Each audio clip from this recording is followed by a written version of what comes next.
सब लोग को गुड मॉर्निंग। बैठ जाओ बाबू।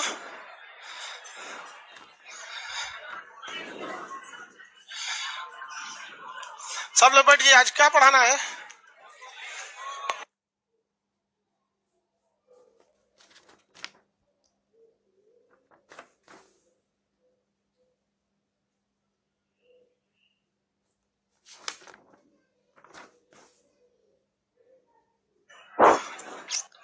इसका मार्कर कहाँ गया जी? पढ़ाना है जो हिस्ट्री में अशोक वगैरह बता रहे थे। अशोक क्या अभिलेख बताना था? अशोक जिसे कोई भी दुख न हो। क्वेश्चन पूछने पे आप बता सकते हैं। अशोक का जन्म बताइए। 304 ईसा पूर्व। 304 ईसा पूर्व। चलिए, इसने अपना राज्याभिषेक कब कराया? 269। और राज्याभिषेक के चौथे वर्ष कलिंग आक्रमण के 8वें वर्ष यानी 261। कलिंग युद्ध के समय क्या राजा खारबेल थे? कौन थे? नंदराज। अशोक ने कलिंग में कई तो अभिलेख भी लिखा है, लेकिन वहां नहीं लिखा है कि हम ही काट के गए थे। हालांकि अशोक, देखिए, अशोक महान कब बना था? जब कलिंग युद्ध के बाद। मतलब उसकी जो ये छवि है वो महात्मा बुद्ध जो थे वो भी कब हुए? मतलब महात्मा बुद्ध कब कहलाए? गृह त्याग के बाद। उससे पहले तो एक नॉर्मल राजा थे और क्या, मतलब कोई बहुत विशेष तो थे नहीं यहाँ पे। अब अभिलेखों के बारे में देखते। इस अभिलेख में एक आदमी मटेरियल दे दीजिए तो थोड़ा सा मिसप्रिंट ज्यादा है उसमें। अभिलेख वाले में देखिए मिसप्रिंट केवल मात्रा में है, तो हम वहां पे सुधारते चलेंगे आपको। अशोक के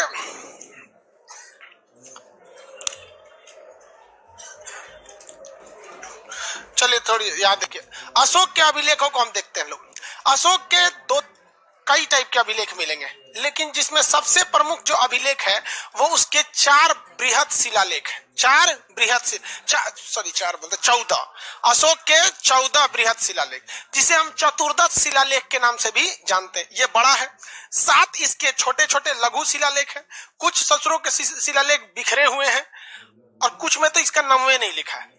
तो हम लोग अशोक के शिलालेख को 14 ठो बड़े शिलालेख देख लेंगे, 7 ठो छोटे देख लेंगे, 2-4 ठो बिखरे उखरे हैं उनको समझ जाएंगे। इन शिलालेखों के बाद में वो कौन कौन से संदेश देना चाहते थे इसको समझ जाएंगे। बिखरा हुआ है थोड़ा थोड़ा धीरे धीरे सब समझ में आ जाएगा। स्टार्ट करते हम लोग छोटका, मतलब जो बिखरा हुआ है। एक शिलालेख अशोक का जिसका नाम है गुर्जरा। अशोक के जितने शिलालेख है जेम्स पैंथर ने अशोक के शिलालेख को देखकर इनकार कर दिया, कहा कि कोनो छोट मोट आदमी लिखवैले होगा।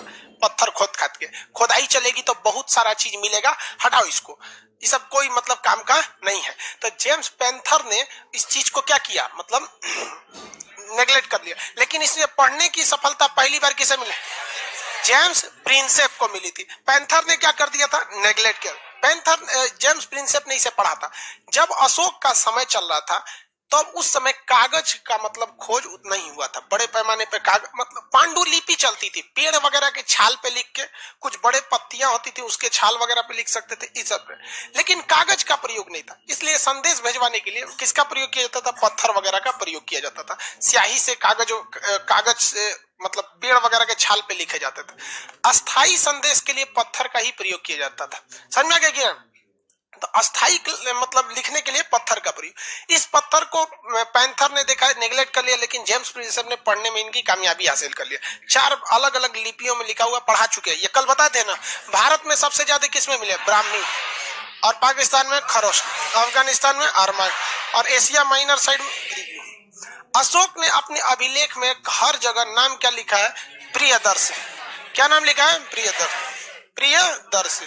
अशोक ने नाम क्या लिखा है? प्रियदर्शी। तो अशोक का नाम बताइए।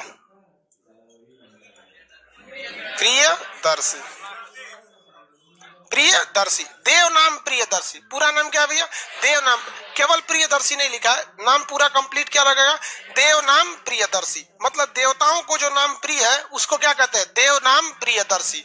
तो इसमें अशोक कहीं लिखा ही नहीं था। और एक और समस्या था, मान के चलिए अशोक लिख भी दिया कि मैं अशोक, तो सोचो उसके आगे सम्राट नहीं लिखा था। अशोक तो कई लोग हो सकते हैं। आप में कई गो अशोक है? सब कोई नहीं है? हाँ, एक तो है होगा ही ना। तो ऐसा नहीं है कि देव केवल देव नाम प्रियदर्शी से अशोक भी लिख देते तो बहुत बड़ा काम हो जाता। सम्राट तो कहीं ना कहीं लिखना पड़ता ना, तब तो पता चलता है कि इसी का अभिलेख है। तो इसके नाम में क्या लिखा हुआ था? प्रिय, देव नाम प्रियदर्शी। हम केवल प्रियदर्शी लिखे हैं तो समझ जाएंगे ना, देव नाम का देवताओं का प्रिय नाम प्रियदर्शी। अशोक शब्द जो लिखा था, अशोक शब्द, ये 4 जगह लिखा है। कहा जगह? 4। एक मध्य प्रदेश में है, एमपी में गुर्जरा। एमपी में कौन सा है? गुर्जरा। गुर्जरा अभिलेख में क्या लिखा है? मैं प्रियदर्शी अशोक। फिर भी यहाँ दिक्कत हो गया। सोचो अशोक सम्राट लिखना, मगध सम्राट लिखेगा तब ना पता चलेगा तू वही वाला हो गया। सोचो अशोक सम्राट लिखना, मगध सम्राट लिखेगा तब ना पता चलेगा तू वही वाला अशोक है जो कलिंग में तांडव मचाया था। नहीं तो ऐसे कैसे हो जाएगा। इसके बाद ज्यादातर इसके अभिलेख कर्नाटक में मिले। ये नाम कहाँ मिले हैं? कर्नाटक में। मास्की, कौन सा? मास्की, नेटूर, नेटूर, उदय गोलान, गोलान, ये तीनों जगह कहां पर है? कर्नाटक में। कहां पर भैया? कर्नाटक में। इन चारों पर अशोक के नाम क्या लिखे हुए हैं? अशोक। प्रियदर्शी के साथ क्या लिखा हुआ है? अशोक। तो अशोक के नाम आपको इन्हीं 2 से पूछता है, गुर्जरा और मास्की। लेकिन कभी कभी सोचो क्वेश्चन में खखोर के पूछने लगता है कि इनमें से किस में नहीं था या कहां कहां पे लिखा था, तो ये सब आपको पता करना पड़ेगा। तो अशोक के ज्यादातर अभिलेखों में नाम क्या लिखा हुआ है भैया? देव नाम प्रियदर्शी। अशोक के वह 4 अभिलेख बताइए जिस पर अशोक का नाम एकदम स्पष्ट अशोक लिखा है। मध्य प्रदेश का गुर्जरा, नक्शा के हिसाब से पढ़ो नीचे में, यहाँ पे है मध्य प्रदेश, तो एमपी में क्या हो जाएगा? गुर्जरा। देखिए एमपी म से शुरू होता है तो मास्की मत लगाइए, एम से मास्की हो जाएगा, यहाँ पे नहीं। तो गुर्जरा, यहाँ पे कौन हो जाएगा? गुर्जरा। और कर्नाटक में 3 ठो, कौन सा? मास्की, नेतूर, उदय गोलान। मास्की, नेतूर, उदय गोलान। आपने नेदर लिख दिया, मटेरियल में क्या लिख दिया? नेदर। हम नेतूर बना देते हैं उसको। पेज नंबर कितना पे है भैया? 15 पर। मध्य प्रदेश के गुर्जरा तथा कर्नाटक के मास्की तथा नेदर लिख दिया, उसको क्या बना देता है? नेतूर।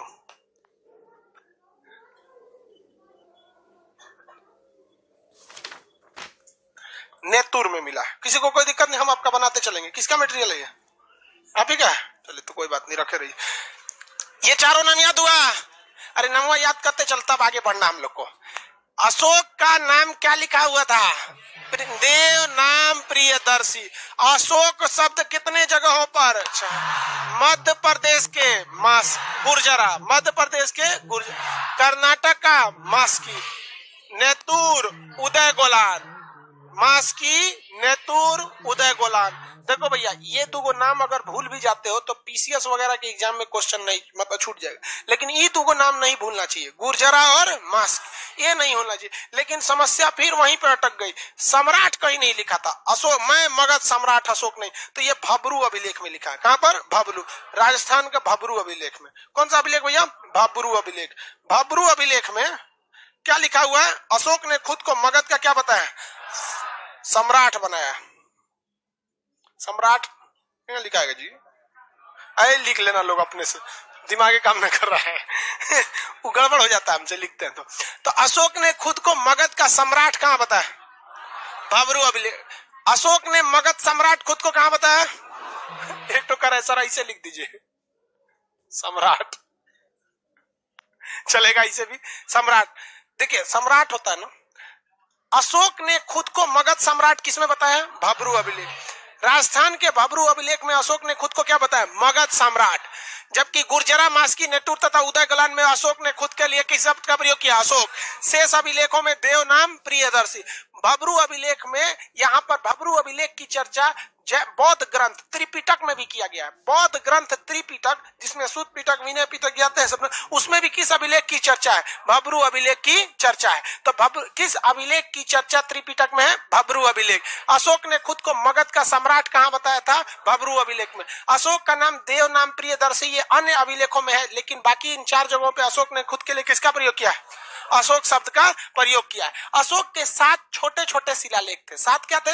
छोटे छोटे शिलालेख थे। उसमें बहुत बड़े बड़े वो शिलालेख नहीं हो पाए थे सब, उनको हम लोग थोड़ा सा एक बार देख लेते हैं। 7 छोटका छोटका, ये बिखरा हुआ था, इसको देख लेते हैं, छोटका छोटका देख लेते हैं, और चतुर्दश शिलालेख जो 14 गो है उसको लास्ट में निपटा देंगे लोग। समझ में गया?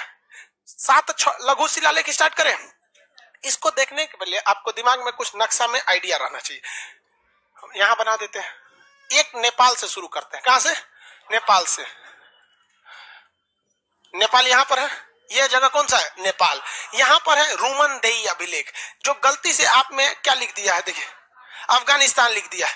आप देखिए रुमनदेई अभिलेख है ना, उसको काट के क्या लिख देंगे? नेपाल। वह गलती से मिसप्रिंट हो गया है। कंधार की जगह पे क्या लिख देंगे? नेपाल। रुमनदेई अभिलेख ये नेपाल के लुम्बिनी में ही है। नेपाल में जहां महात्मा बुद्ध का जन्म कहां हुआ था बहू? लुम्बिनी में। तो रुमनदेई अभिलेख कहां है? नेपाल।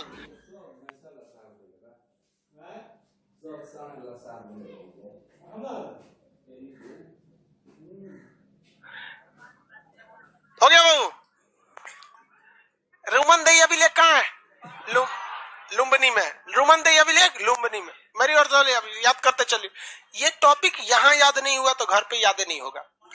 नेपाल के बस नेपाल लिख देना, लुम्बिनी लिख दो चाहे नेपाल लिख दो चलेगा। रुमनदेई अभिलेख ये एक ऐसा अभिलेख है जिसमें उपदेश पे ज्यादा चर्चा नहीं किया गया है, बल्कि अर्थव्यवस्था पर चर्चा किया गया, अर्थात टैक्स की चर्चा किया गया है।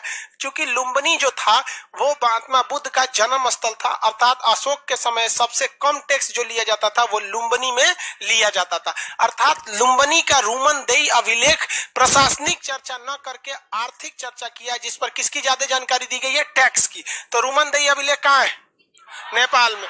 रुमनदेई अभिलेख नेपाल में। उसमें स्पष्ट लिखा होगा कि उसमें किसकी चर्चा है? अर्थव्यवस्था की। लिखा है कि नहीं है? अर्थव्यवस्था। वहां आप समझने के लिए क्या लिख सकते हैं? टैक्स। अर्थव्यवस्था को समझने के लिए और क्या लिख सकते हैं? टैक्स। वहीं पर टैक्स क्यों कम किया गया था? महात्मा बुद्ध का जन्म स्थल है, इसलिए वहां पे क्या कर दिया गया? टैक्स पे कमी कर दिया गया। पहला भी हा? गलती से लिख दिया गया। आर्माइट काट दीजिए, बस उसको लिखिए क्या चीज? लुम्बिनी। वो मिसप्रिंट हो गया। आर्माइट लिपि उपी सब काट दीजिए। रुमनदेई अभिलेख में क्या चीज है? सुनिए ध्यान से। रुमनदेई अभिलेख नेपाल के लुम्बिनी में है। इस पर अर्थव्यवस्था की चर्चा अर्थात टैक्स की चर्चा है। बस हो गया। लिपि उपी काट दीजिए सब। भारत में हो जाएगा ना, ब्राह्मी हो जाएगा। तो कंधार में रहता तब आर्माइट लिखा होता, गलती से मिसप्रिंट हो गया। मेरी ओर ध्यान दीजिए। अब हो गया। कितने छोटे लघु शिलालेख कितने मिले? 7। पहला देख लिए कौन सा? रुमनदेई। ये 10 बार पूछ चुका है रुमनदेई, इसलिए याद रखिएगा रुमनदेई अभिलेख। अगर रुमनदेई गलती हो गया ना, गए काम से। अब 2 ठो हमको दिल्ली के पास मिल जाएंगे। 2 ठो कहां मिल जाएंगे? दिल्ली। बट इत्तेफाक में ये दिल्ली में थे ही नहीं, दिल्ली में नहीं था। एक ठो था टोपरा में। कहा था? टोपरा में। टोपरा कहां है? हरियाणा में। टोपरा हरियाणा में। दूसरा था मेरठ में। दूसरा कहां था? मेरठ में। तो टोपरा में एक अभिलेख था। कहां था? टोपरा में। एक कहां था? मेरठ में। टोपरा और मेरठ। टोपरा और मेरठ। टोपरा कहां है? हरियाणा। यमुनानगर जिला है जो उत्तर प्रदेश के सहारनपुर से भी टच कर जाता है। तो कई लोग इसे सहारनपुर करते हैं, लेकिन वो है कहां पे? उत्तर प्रदेश, सॉरी मेरठ, हरियाणा में। टोपरा अभिलेख कहां है? हरियाणा। अब मेरठ अभिलेख उत्तर प्रदेश। लेकिन आया एक शासक जिसका नाम था फिरोज शाह तुगलक। मोहम्मद बिन तुगलक नहीं, पगला था मोहम्मद बिन तुगलक। तो फिरोज शाह तुगलक, FST, फिरोज शाह तुगलक। तो फिरोज शाह तुगलक एक बहुत ही मतलब दिल्ली सल्तनत में मारधार करने वाला शासक था वहां पर। तो फिरोज शाह तुगलक को सल्तनत काल का अकबर कहा जाता है, उसकी रणनीतियों की वजह से। तो फिरोज शाह तुगलक ने हरियाणा के इस अभिलेख को, हरियाणा के टोपरा अभिलेख को उठा के कहां लाया? दिल्ली। और मेरठ के भी इस अभिलेख को कहां ले आया? दिल्ली। तो अशोक के, किसके? अशोक के 2-2 शिलालेखों को मेरठ तथा टोपरा से उठाकर दिल्ली लाने वाला शासक कौन था? फिरोज शाह तुगलक। किस वंश का होगा? तुगलक वंश। और तुगलक वंश ने दिल्ली में अपना मेन जगह कहां बनाया था? तुगलकाबाद।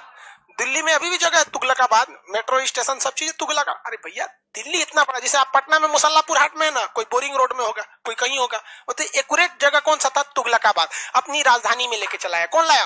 फिरोज शाह तुगलक। लघु शिलालेख कै गो? 7। कै गो देख लिए? 3 तो देख लिए ना। पहला नेपाल के रुमनदेई, नेपाल के रुमनदेई। टोपरा वाला दिल्ली लाया गया, मेरठ वाला दिल्ली लाया गया। इन दोनों को लाने का काम किसने किया? फिरोज शाह तुगलक। फिरोज शाह तुगलक दिल्ली में किस जगह पर लाया? तुगलकाबाद। सल्तनत काल का अकबर किसे कहते हैं? फिरोज शाह। इसके बाद यहां पर आते हैं उत्तर प्रदेश में एक जगह है कौशाम्बी। उत्तर प्रदेश में जगह कौन है? कौशाम्बी। कौशाम्बी अभिलेख में अशोक ने यह बताया है कि मेरी जो सबसे प्रिय पत्नी कारूबाकी है, मेरी जो सबसे प्रिय पत्नी ये बहुत ही ज्यादा गरीबों में दान देती है। हालांकि ऐसा महिलाओं में देखा कम जाता है, लेकिन दान वो बहुत देती है। समझ में आ गया कि नहीं आ गया? दान वगैरह देने। तो कौन सा अभिलेख रानी को समर्पित है? कौन सा? कौशाम्बी अभिलेख है। कौन सा अभिलेख? कौशाम्बी अभिलेख। किसी को कोई दिक्कत नहीं है? कौन सा अभिलेख है भाई? कौशाम्बी अभिलेख। कौशाम्बी अभिलेख किस रानी के लिए? कारूबाकी। किसके लिए? कारूबाकी। कहाँ पे है ये? कौशाम्बी में। कौशाम्बी किस राज्य में है? उत्तर में। तो कौशाम्बी को देखा तो अकबर ने देखा कि भाई ये कौशाम्बी जगह अब डेवलप है नहीं। देखिए, जब अशोक का शासन चल रहा था तो कौशाम्बी बहुत डेवलप जगह था, लेकिन जब जैसे जैसे वक्त आगे बीता, अशोक का जन्म सत्रह ईसा के पूर्व हुआ था, अकबर ये दे आया, तो इस समय 1500 साल का जो गैप हो गया, इस बीच में कौशाम्बी शहर धीरे धीरे विकास का पतन होने लगा, उतना डेवलप नहीं हुआ। और कौशाम्बी से थोड़ी दूरी पर 150-200 किलोमीटर, 100-125 किलोमीटर पे इलाहाबाद है। तो इलाहाबाद यानी प्रयाग में यानी इलाहाबाद का विकास तेजी से होने लगा। अकबर का काल आते आते ज्यादा डेवलप कौन हो गया? इलाहाबाद। और अशोक के समय कौन था? कौशाम्बी। तो अशोक ने अपना अभिलेख कहाँ लगवाया था? कौशाम्बी। तो ई का किया, उसी अभिलेख को उखड़वाया। किसको? कौशाम्बी वाले को। और उठा के कहाँ लगा दिया? इलाहाबाद। ताकि इलाहाबाद संगम नगरी था, बहुत से लोग पूजा पाठ करते आते और वहां पढ़ते। जब अशोक की पत्नी दान दे सकती है तो सबकी पत्नियों को दान करना चाहिए। समझ में आ रहा है कि नहीं आ गया? ये देखा देखी किया था। किसका देखा देखी? फिरोज शाह तुगलक का। किसका? फिरोज शाह। बहुत सी ऐसी घटनाएं थी जो फिरोज शाह तुगलक ने किया, वो भी अकबर ने किया। इसलिए दिल्ली सल्तनत का अकबर किसे कहा जाता है? फिरोज शाह तुगलक को। तो दोनों राजा अलग अलग चेंज किए सब। अब बताओ यार, इतिहास को तो ये सब रद्द कर दिया सब ना। एगो जगह याद करो कि पहले कौन था, उखाड़ के कहाँ ले गया, कौन उखाड़ा ससुरा उसको। कौशाम्बी छोड़ देता तो हम लोग को दिक्कत नहीं होता, चुपचाप पढ़ा देते टोपरा मेरठ कौशाम्बी, उखाड़ के नोच के यहाँ लगाया ससुरा। कौशाम्बी अभिलेख को कौन उखाड़ दिया? कहाँ लगाया था? कहाँ लगाया? इलाहाबाद में लगा दिया था। आगे बढ़े, किसी को कोई दिक्कत नहीं। टोपरा अभिलेख को दिल्ली लाया फिरोज, मेरठ अभिलेख को दिल्ली लाया, कौशाम्बी अभिलेख को इलाहाबाद लाया। रानी का अभिलेख किसे कहते हैं? कौशाम्बी अभिलेख में किस रानी की चर्चा है? कै ठो कंप्लीट हो गया? 4। एक यहाँ पे रूमंदेही हो गया, अब बच गया 3। क्या बच गया? 3। ये तीनों एक के जगह है, बिहार के चंपारण में। बिहार के चंपारण में। बिहार के कहाँ है? चंपारण। रामपुरवा अभिलेख बिहार के चंपारण। रामपुरवा बिहार का चंपारण। लौरिया अरेराज चंपारण। लौरिया नंदनगढ़ चंपारण। तीनों का तीनों बिहार। ऐसा अभिलेख मिलते सब तब ना। 4 गो एक जगह, 3 गो एक जगह, 7 गो खत्म, काम खत्म। तो यार छीट दिया है उसको, इसलिए दिक्कत हो गया। ये 3 ठो में कोई दिक्कत है? लौरिया नंदनगढ़ कहाँ है? चंपा। लौरिया अरेराज, रामपुरवा अभिलेख। लौरिया नंदनगढ़ अभिलेख पे मोर का चित्र बना हुआ है। किसका बना हुआ है? मोर। तो अभिलेख है, उस पे संदेश लिखा है, उसके ऊपर किसका चित्र है? मोर का। तो ये पूछ सकता है, कई बार एक बार पूछा भी है। बिहार के चंपारण में अशोक के लघु शिलालेख में कै गो? 3। लौरिया नंदनगढ़, लौरिया अरेराज, रामपुरवा। लौरिया नंदनगढ़, लौरिया अरेराज और रामपुरवा। लौरिया नंदनगढ़, लौरिया अरेराज और रामपुरवा। इन तीनों में से किस अभिलेख पर मोर के चित्र बने हैं? लौरिया। भल्लाल देव बताओ, आप बताओ। अशोक की सबसे प्रिय रानी कौन थी? बीच में कोई नहीं बोलेगा, केवल भल्लाल देव बोलेगा। बताइए बताइए। नहीं मालूम है? कौन सा क्लास है आज? हाँ पूरा तो बोलना भैया। अभी आइए रहे हैं तो नहीं पता। पता कैसे चलेगा तुमको? आया नहीं तो क्लास में। सब सत्यनारायण भगवान का कथा समझ लिया सर, जहां से सुनो चालू हो जाओ। यहाँ पे पीछे वाला आप नहीं पढ़ेंगे, दिक्कत ना हो जाएगा। कारूबाकी देखो, हाँ ये सब तो रानी का नाम एकदम अच्छा से याद रखेगा, कारूबाकी। यहाँ पे आगे बढ़ जाए। अशोक के 7 गो छोटका छोटका शिलालेख हो गए। किसी कोई दिक्कत है इसमें? नहीं ना? आगे बढ़े। इसमें कोई मिसप्रिंट तो नहीं है? देखा सब लिखा है कि नहीं लिखा? एक जगह नहीं लिखा होगा। कहाँ है? लौरिया नंदनगढ़। वहां लिखिए मोर का चित्र। लाइए मोर, बस ऊपर क्या लिख देंगे? मोर। पीकॉक बोलता है सीबीएसई वाला, मोर। पीकॉक बोलता है। मोर को क्या बोलता है? पीकॉक। आगे बढ़े, चलो। अब इसके बाद एक और पूछता है कि अशोक के जो अभिलेख लिखे हैं वो कहीं ब्राह्मी लिपि में है, कहीं खरोष्टी में है, कहीं ग्रीक में है, कहीं अरमाइड में है। एक ऐसा अभिलेख है जो दूदू भाषा में है, सरे कुन का अभिलेख। सरे कुन सबसे नीचे लिखा होगा, लाइए देखें, यहां देखिए पेज नंबर कितना है, 16। सबसे नीचे में पढ़िए, लिखा होगा सरे कुना अभिलेख, अफगानिस्तान के कंधार से मिला है, जो ग्रीक अरमाइड भाषा में है। तो देखिए दो भाषा लिख दिया कि नहीं लिख दिया, तो वहीं के ब्रैकेट में क्या लिख देंगे, द्विभाषी। क्या लिख देंगे, द्विभाषी। द्विभाषी, द्विभाषी अभिलेख। नहीं मिला, लाइव वाले सब लोग देखिएगा, यहां पे नीचे लिखा ना सरे कुना अभिलेख। कौन सा अभिलेख, सरे कुना अभिलेख। सरे कुना अभिलेख बताइए किस देश में है, अफगानिस्तान में। किस जगह पर, कंधार के पास, वहां पर कंधार गोली मारिए, सोचा देश याद रखिए बस, कौन सा, अफगानिस्तान। कितनी भाषा में, ग्रीक अरमाइड। यानी आपसे क्वेश्चन इस तरह से नहीं, लड़का जैसे देखिए ये लड़का एक बैच में पढ़ाए थे, वो कह रहा है कि सर पूछा था कि द्विभाषी अभिलेख कौन सा है, तो हम कह रहे भैया तो तुमको तो हम बताइबे किए हैं सरे कुना अभिलेख ग्रीक और अरमाइड भाषा में। तो कह रहे सर ये कहां बताए थे कि द्विभाषी है। हम कहा ठीक है भैया, गलती हो गई हमरे से, अगला बैच में हम बता देंगे। भैया जब वहां लिखबे कर रहे हैं कि दो गो भाषा है, तो आपको एक शब्द नहीं ना करेंगे, थोड़ा प्रेजेंस ऑफ माइंड रखो यार। एग्जाम में ऐसा नहीं हो सकता है कि जो शब्द खान सर बोले वही शब्द क्वेश्चन में छपेगा, कुछ ना कुछ तो चेंजिंग करेगा। बुद्धि किस लिए है, रोबोट थोड़ी हो, कुछ ना कुछ तो दिमाग लगाओ। दो भाषा में, तो द्विभाषी अभिलेख, सरे कुना अभिलेख, द्विभाषी अभिलेख। किस अभिलेख में अशोक ने खुद को मगध सम्राट बताया, बाबरू, मगध सम्राट बाबरू। खुद का अशोक का नाम गुर्जरा मास्की नेटूर उदय गोलान, गुर्जरा मास्की नेटूर उदय गोलान। इसमें अशोक ने क्या किया, खुद को नाम अशोक रखा, बाकी जगह पे देव नाम प्रियदर्शी। अशोक के छोटे छोटे कई गो शिलालेख। किस शिलालेख में अशोक ने टैक्स यानी अर्थव्यवस्था की चर्चा किया, रोमन देई अभिलेख। किस शिलालेख में अशोक ने, किस शिलालेख में अशोक ने मोर का चित्र बनवाया, लौरिया नंदनगढ़। अशोक के अभिलेख को दिल्ली लाने वाला शासक फिरोज शाह तुगलक, और इलाहाबाद ले जाने वाला अकबर। छोटका छोटका याद हो गया, बड़को याद, मतलब ये सब नाम वगैरह याद हो गया। अब मेन अशोक के देखते हैं चतुर्दश शिलालेख।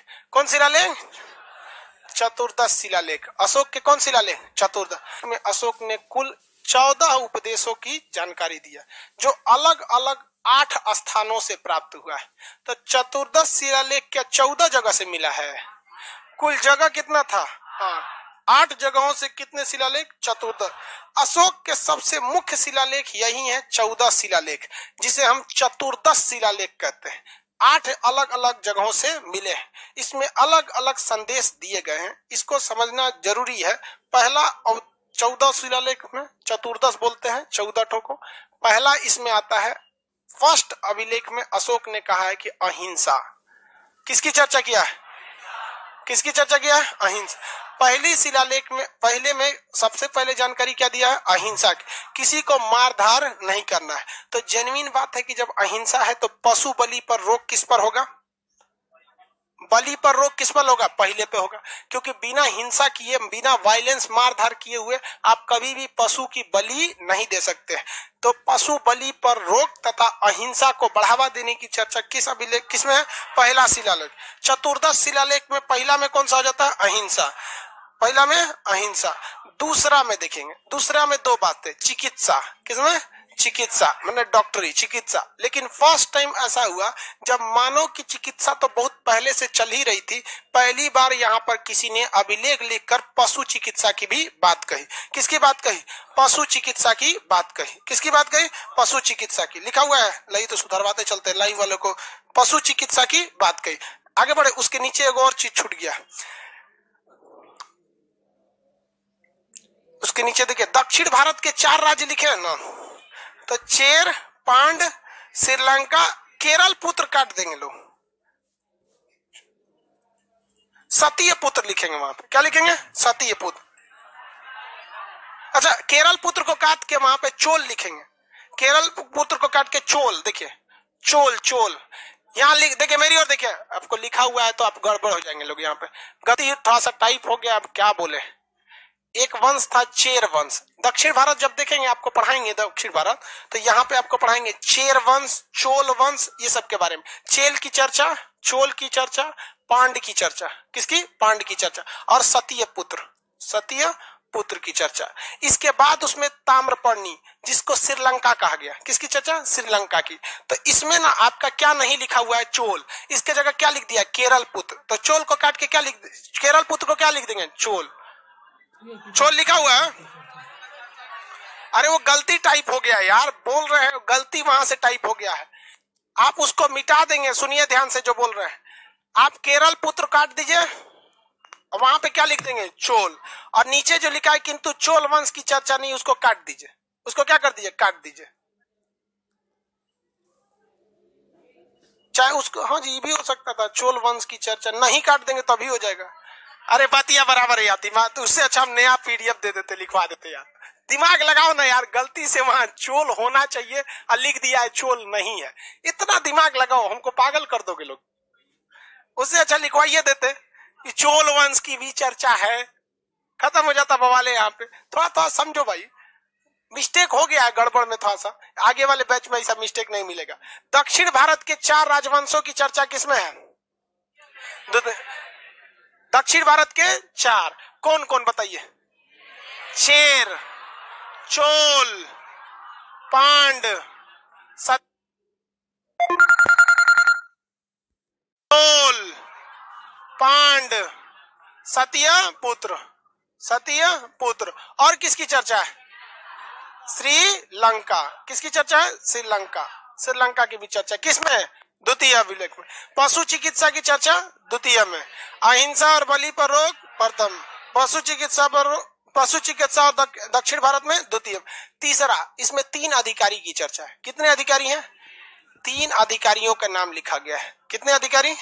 3 अधिकारी, सबके नाम लिखा गया। राजुक, युक्तक, देखिए, और प्रदेशक। राजुक, युक्तक, प्रदेशक। राजुक, युक्तक, प्रदेशक। राजुक, युक्तक, प्रदेशक। 3 अधिकारियों की चर्चा किस अभिलेख में? 3 अधिकारियों की चर्चा तीसरा अभिलेख में। कौन कौन अधिकारी? राजुक, युक्तक, प्रदेशक। राजुक, युक्तक, प्रदेशक। राजुक, युक्तक, प्रदेशक। दूसरी बात सुनिए ध्यान से। इन अधिकारियों की नियुक्ति करके अशोक ने संदेश दे दिया था कि इन अधिकारी जो है हर 5 साल पर, कितने साल पर? हर 5 साल पर क्या करेंगे? ये साम्राज्य का भ्रमण करेंगे। क्या करेंगे? साम्राज्य का भ्रमण करेंगे और एक रिपोर्ट लगाएंगे कि क्या क्या चीजें करनी चाहिए। रिपोर्ट के हिसाब से कहाँ कोई गलती हुई है उसको सुधारने के लिए रिपोर्ट लगाएंगे लोग। राजुक, युक्तक और प्रदेशक, इनको कितने साल पर रिपोर्ट लगाने को बोला? हर 5 साल पर ये एकदम गहन भ्रमण करेंगे, जिस तरह चुनाव आयोग के समय भ्रमण होता है। किसी को कोई दिक्कत कर रहा है कि सर आप ब्लैक दिख रहे हैं, कहीं से तो कुछ शॉर्ट कर गया कि क्या हो गया, तो उसका मेन कनेक्शन दिला देना सब में। थोड़ा आज फर्स्ट टाइम हो गया है, तो कर रहा है काला दिख रहा है। अरे तो बोर्ड देखो ना यहाँ पे, अब इसको बुझा देते हैं। अरे यार हम दिखवे नहीं करेंगे फिर तो चलिए देखिए ध्यान से, ये समझ में आ गया। राजुक, युक्तक, प्रदेशक। राजुक, युक्तक, प्रदेशक। राजुक, युक्तक, प्रदेशक। राजुक, युक्तक और प्रदेशक। टोटल कितने अधिकारी की चर्चा? कितने वर्ष पर भ्रमण करना? 5 वर्ष पर। इसमें सबसे महत्वपूर्ण था राजुक। सबसे महत्वपूर्ण क्या था? राजुक था। सबसे महत्वपूर्ण राजुक था। इसमें किसी कोई दिक्कत नहीं। कितने वर्ष पर भ्रमण करना था? तो उसमें आप लिख सकते हैं 5 वर्ष पर भ्रमण। 5 वर्ष पर भ्रमण। 5 वर्ष पर भ्रमण करना था। कितने वर्षों पर? 5 वर्ष। लिखिए लोग। कई को इतना कोढ़ी है, सब लोग घुसिया रहा है कि सर लिख के कहने दिए हैं, एकदम महा कोढ़ी सब एकदम। तो इंसान लिख देगा सर तो पता नहीं कौन सी। हाँ?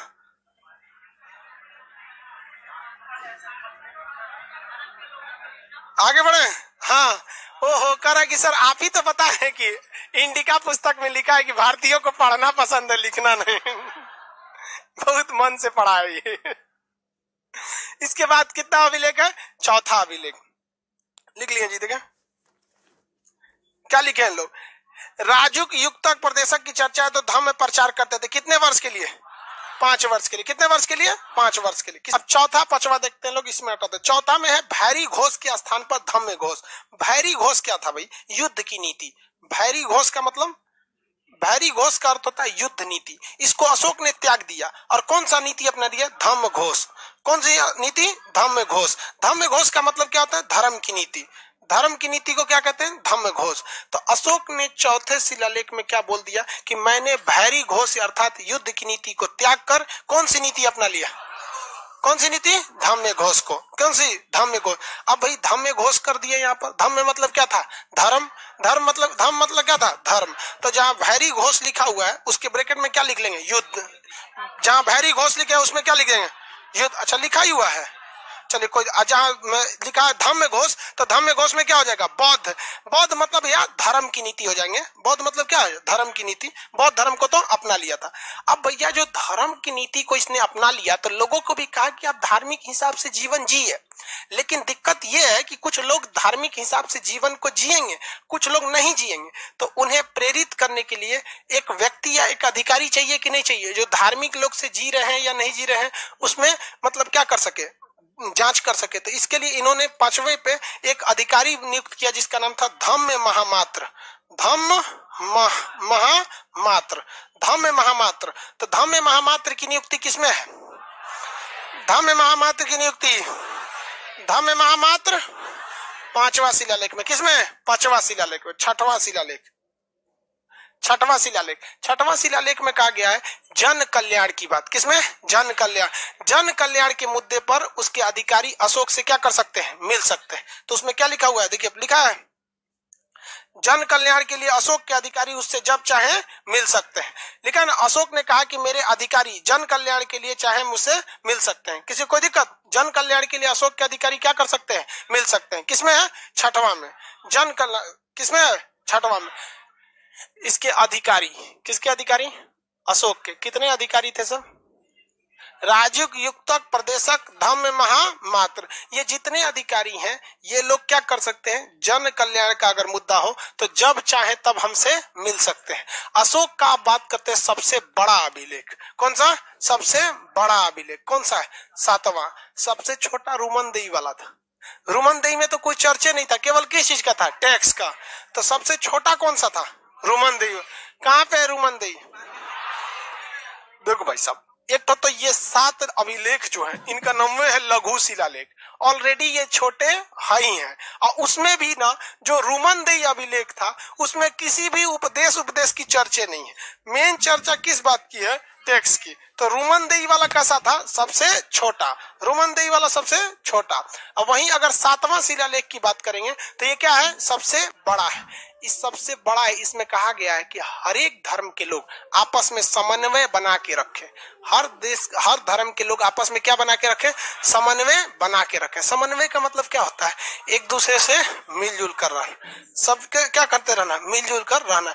ये नहीं कि उल्टा सीधा उपदेश दे के हमारे धर्म अच्छा है हमरे खराब है। समझ में आ गया कि नहीं आ गया? एक बार हम छोटे थे, पता नहीं मतलब क्या बताए, तो हम पढ़ने गए थे उर्दू अरबी पढ़ने। तो एक मौलाना साहब बताए होली खेलने का हमको बहुत शौक, बचपन में सब लड़का खेलता है, हम भी खेले। कहे कि नहीं खेलना चाहिए। हम कहे कि नरक में जाएगा तुम।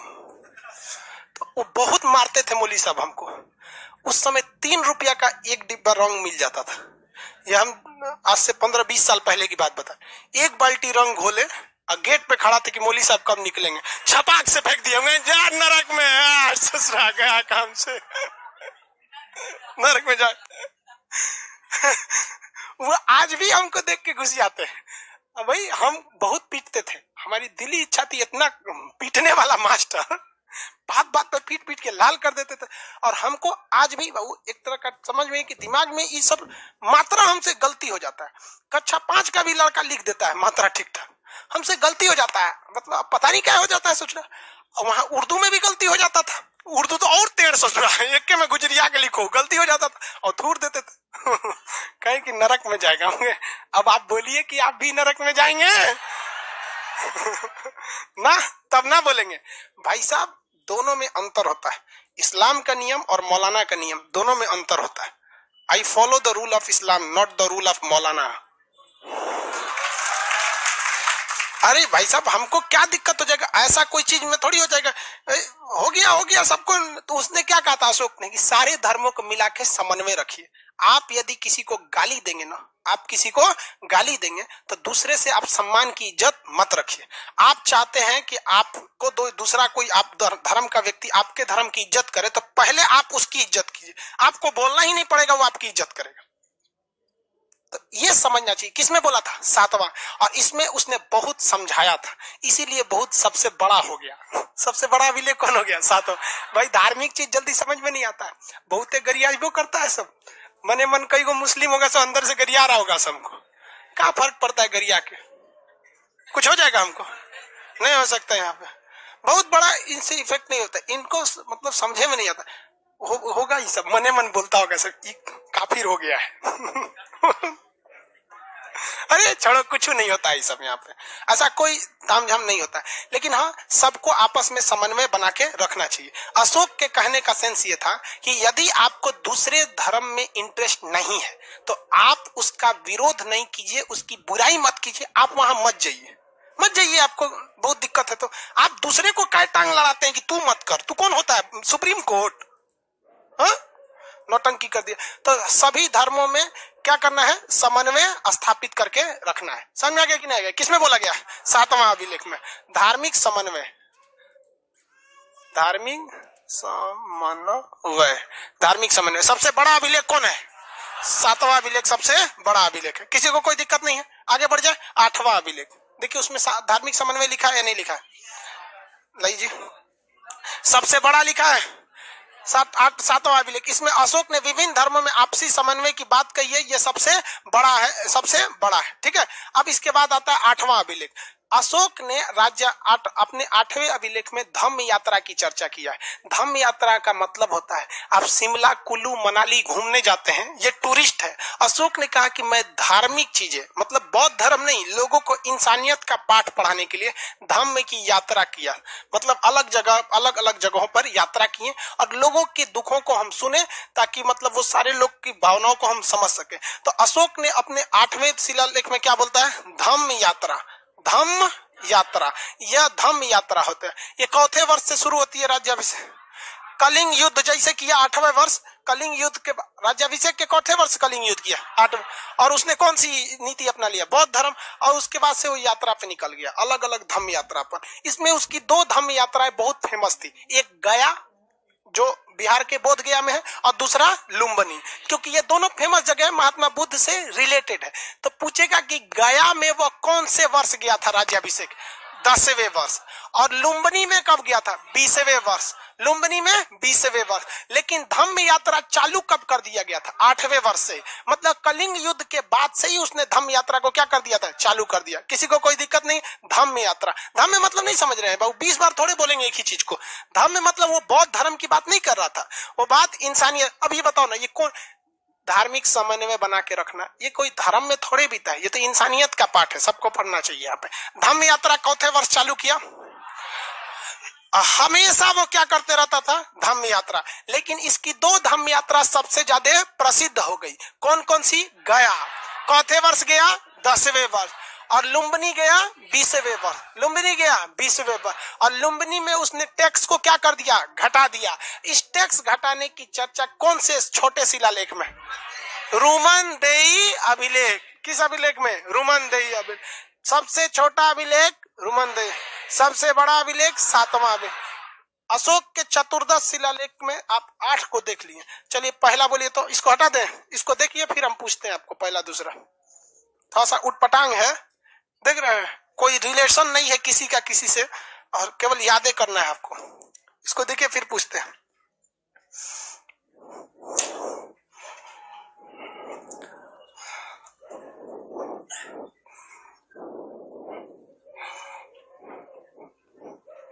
लाइव वाले सब लोग देखिए, याद रहेगा। क्वेश्चन पूछा जाए, पीछे किस गर्मी लग रहा है जी आप लोग को? किसको किसको लग रहा है? बर्दाश्त करिए आप लोग। जिसको जिसको लग रहा है गर्मी, अभी बर्दाश्त कीजिए, कोई उपाय नहीं है। अरे लड़की सब का पंखा इसलिए चल रहा है ना कि इन लोग धाए दे बेहोश हो जाएगी जो बंद करेंगे तो। भाई एक काम करो, पंखा या तो इसका व्यवस्था किया ये सारा पंखा चले, नहीं तो ये भी बंद करा दी, ठीक है, व्यवस्था हो जाएगा। चलो देखो क्वेश्चन पे ध्यान से आते हैं, देख लिए ना, पूछे क्वेश्चन बताएंगे। अशोक के किस शिलालेख में भैरी घोष के स्थान पर धम्म घोष की चर्चा? कौता? चौथा शिलालेख में। Very good. अशोक के किस शिलालेख में टैक्स की चर्चा? रुमनदेही। किसमें? रुमनदेही सबसे छोटा भी वही है। अशोक के किस शिलालेख में धम्म महामात्र नामक अधिकारी की चर्चा? कौता? 5वां धम्म महामात्र की। अशोक ने किस शिलालेख में कहा है कि मेरे अधिकारी जन कल्याण के लिए जब चाहे मुझसे मिल सकते? कौता? छठा शिलालेख में। वेरी गुड, कोई दिक्कत नहीं। अशोक का सबसे बड़ा शिलालेख? हाँ, अशोक के किस शिलालेख में धम्म यात्रा की चर्चा है? 8वें शिलालेख। कलिंग आक्रमण राज्याभिषेक के चौथे वर्ष अशोक की धम्म यात्रा में सबसे प्रसिद्ध धम्म यात्रा गया और लुम्बिनी। लुम्बिनी चौथे वर्ष गया? हाँ, 20वें वर्ष। गया में 10वें वर्ष है। 8 तक तो हम लोग देख लिए। लोग 9वां देखते हैं। लोग नवरात्र देखें। 9वां से क्या याद रखेंगे? नवरात्रि। 10 से याद रखेंगे विजयदशमी। 10 से क्या याद रखेंगे? विजयदशमी। हम आपसे पूछते हैं नवरात्रि बड़ा त्योहार या विजयदशमी? विजयदशमी। तुलना में विजयदशमी के नवरात्रि का महत्व उतना नहीं जितना विजयदशमी का। तो याद रखने के हिसाब से आप रखिएगा कि 9वें में कहता है कि मैं छोटे मोटे त्योहारों पर प्रतिबंध लगा। छोटे मोटे त्योहारों पर उसने क्या किया? रोक लगाया। क्यों रोक लगाया? क्योंकि त्योहार से बहुत ज्यादा पैसा लॉस हो जाता है। जब भी त्योहार आता है ना, बहुत पैसा लॉस होता है। वो अलग बात है कि त्योहार से बहुत सारे लोगों को रोजी रोजगार भी मिल जाता है। होली में लोग रंग बेचकर, दीपावली में दिए बेचकर। तो ये ऐसा नहीं है कि मतलब त्योहार में केवल पैसे ही खर्च होते हैं। उसके दोनों ओर से देखेंगे तो लोगों के कई लोग साल भर से कई लोग इंतजार कर रहे होते कि ये बार हुमच के बेचेंगे सामान। तो इसमें छोटे मोटे त्योहारों पे क्या लगा दिया? हाँ, त्योहार ठीक लिखा है जी? आए चलो चलेगा। छोटे मोटे त्योहारों पर क्या लगा दिया? प्रतिबंध लगा दिया। छोटे मोटे त्योहारों पर क्या लगा दिया? प्रतिबंध। याद रखने का तरीका क्या रखेंगे? नवरात्रि थोड़ा सा छोटा है, इसलिए छोटे त्योहारों पर क्या लगा दिया? प्रतिबंध। हम ही नहीं कह रहे हैं कि नवरात्रि छोटा है। बेवकूफ से एक और होता है सब खखोरने लगता है सब। खान सर ने ही कहे बोल दिया यहाँ पे। 10वां में उसने बोला धम्म का महत्व। धम्म का महत्व, धम्म का महत्व मतलब धम्म वाली चीज ज्यादा कीजिए। छोटे मोटे त्योहारों पर पैसे लगाने से, बर्बाद करने से, इसलिए कहा कि छोटे मोटे त्योहारों से बचिए, धम्म के महत्व को समझिए, इंसानियत को बढ़ाइए, आपसी मेल वगैरह को रखिए। किसी को कोई दिक्कत? यहाँ पे देखिए 9 से याद रखेंगे नवरात्रि। कोई खास मतलब इसने कहा कि छोटे त्योहारों को न माने। विजयदशमी महत्वपूर्ण है, तो 10 से क्या रखेंगे? धम्म को महत्व, धम्म का महत्व। इसके बाद आ गया 11, 12, 13, 14। 14 में कुछ नहीं है। कह दिया कि ऊपरा कहीं स्पेलिंग मिस्टेक हो जाएगा तो हमरा से छोड़ दियो। वो अशोको मेरी तरह था स्पेलिंग मिस्टेक करने वाला, उसने लिख दिया यहाँ पर। इसमें यहाँ देखिए 11 में अब देखते हैं। नवरात्रि से 9 से क्या याद रखें? नवरात्रि। छोटे मोटे त्योहारों पर बैन लगा दिया और धम्म की महत्व को समझाया। बिना पुरोहित, बिना पंडित जी के क्या धम्म के महत्व को आप समझेंगे? अरे वही लोग तो समझाते हैं कि नहीं? तो 11 में बोला है कि मेरे अधिकारी ब्राह्मणों को न सता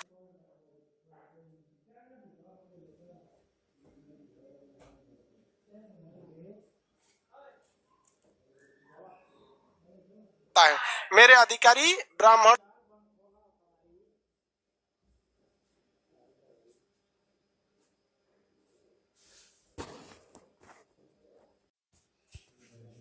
को न सताए। 11वें में क्या बोला है? मेरे अधिकारी ब्राह्मणों को न सताए।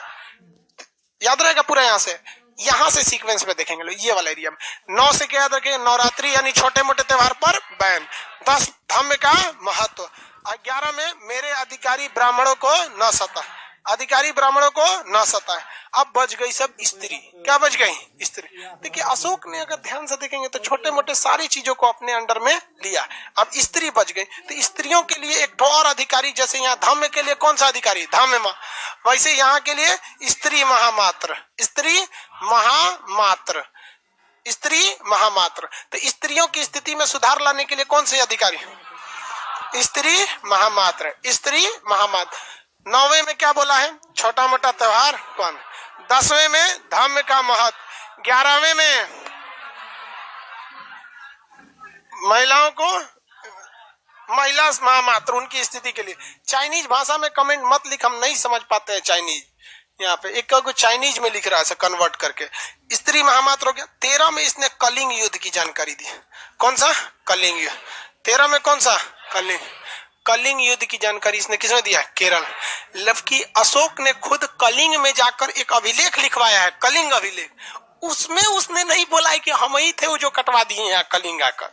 उसमें ना बोला है, उसमें नहीं बोला। उसमें अच्छा बात बोला है कि पूरा पृथ्वी मेरी अपनी संतान की तरह है। काटे के समय भुला गए थे। खैर उससे पहले अशोक वो वाला अशोक नहीं था। तो कलिंग युद्ध की चर्चा किसमें? 13 में। कलिंग युद्ध की चर्चा 13 में। लेकिन कहेगा कलिंग में जो अशोक का अभिलेख है, क्या उसमें युद्ध की चर्चा किया है? नहीं। उसमें अच्छा बात बोलता है कि सारी पृथ्वी मेरे लिए किस तरह है, मतलब मेरी पुत्र के समान है।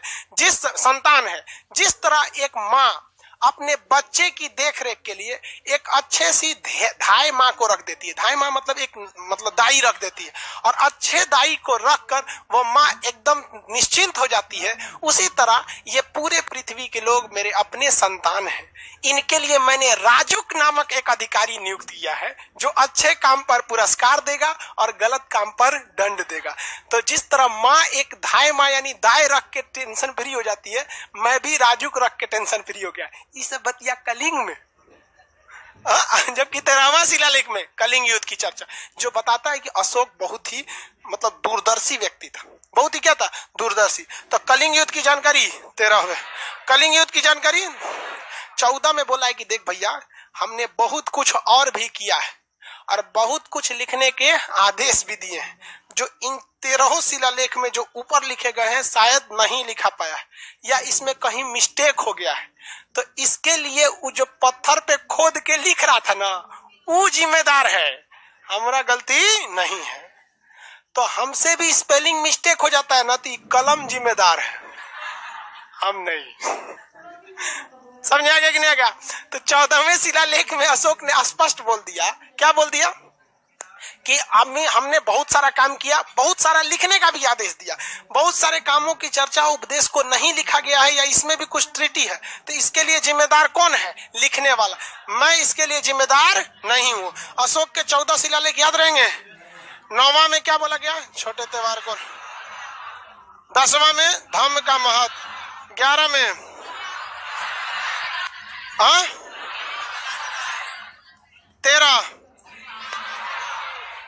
13 में कलिंग युद्ध। बताइए, अब क्वेश्चन बताइए।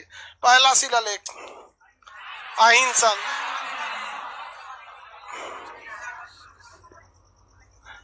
सर बहुत बड़ा पॉलिटिशियन निकला अशोक। नहीं बाबू, अशोक पॉलिटिशियन क्या निकला? लोगों को समझा रहा था वहां पर।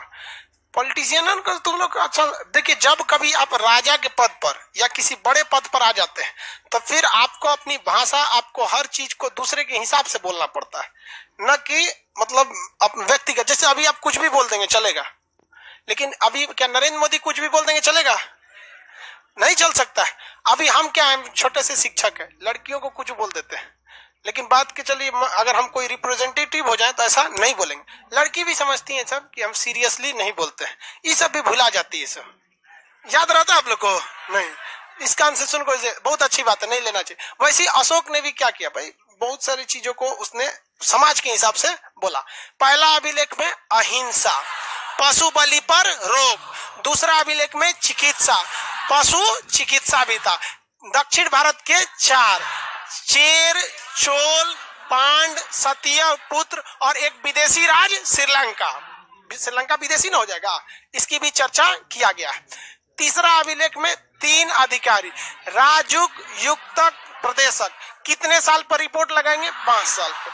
चौथा में भैरी घोष के स्थान पर धम्म घोष की चर्चा कर दिया गया है यहाँ पर।